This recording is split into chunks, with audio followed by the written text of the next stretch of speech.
I was going through this stack of papers and I found this. And I remember writing this. I was living in my car and I was looking for a pad and I pulled it out of my glove box and I wrote this. The day will come when you get back from his sentencing. You will feel the familiar sensation of your bones collapsing as you cry.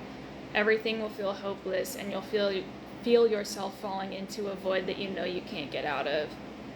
But this time, you see his face in your mind's eye, his eyes black, his smile creeping out as he witnesses the effects of him torturing you take place. You'll see him getting hard off of the blood you bleed for him. Every tear you shed now comes with the awareness that this is his adrenaline rush. Sorry, I have a stutter. It always was. Your pain isn't just your pain, it's his pleasure too. You won't be able to cry again without feeling this. That part, it's torn, but I remember writing, that part of you that remembers the bad times just as much as the good, doesn't miss him, doesn't feel like you lost anything, doesn't care about the why anymore. And it ended there, but I think I probably was gonna write like free or something. And then this was actually the first time I think I wrote a poem in a long time that wasn't about like him hurting me. I wrote, my love is juice to the wildflowers. I don't live by the hour anymore. I live by the rise of the sun.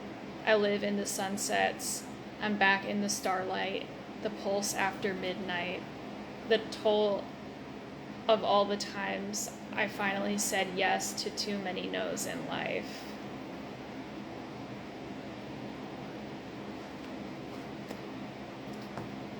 If it could get easier, and if it's possible for me to fall out of love with my shitty dude, I believe that you can do it too.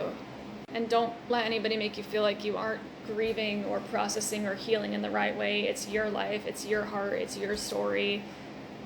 You're probably going to be grappling with one side that's like, I was in love with you. I still feel like I'm in love with the person I thought you were. And now I'm grieving the acceptance and the closure of like the manipulation has worn off and I see who you were and who you always were. So it's like, I love you, I hate you, I love you, I hate you. And it's okay to feel like both are true because you can't help who you were in love with. And you didn't choose a fucking sociopath, a fucking psychopath, an abuser. Of course they didn't show you that part that you were already in love and you guys were already building a life together. Like, it's okay to hurt and it's okay to feel things that don't make sense. Like, you're a person and you're a soul and you have a heart and a brain and you're gonna think and feel things that might not feel like they make sense, but your soul doesn't lie to you and it's okay to have been in love with a person that might have not even existed. It's normal to want to understand why they were like that or why they did that or why they let themselves be that person, but sometimes the answer to the why is that there is no answer. There's no reason why it happened that's gonna make sense because it's not valid. None of it makes sense. None of it was ever justified and none of it should have ever happened.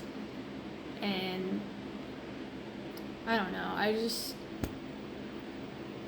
I'm not gonna speak for everyone's experience, but the more I fell out of love with my abuser, the more I fell in love with myself again. And you will come home to yourself.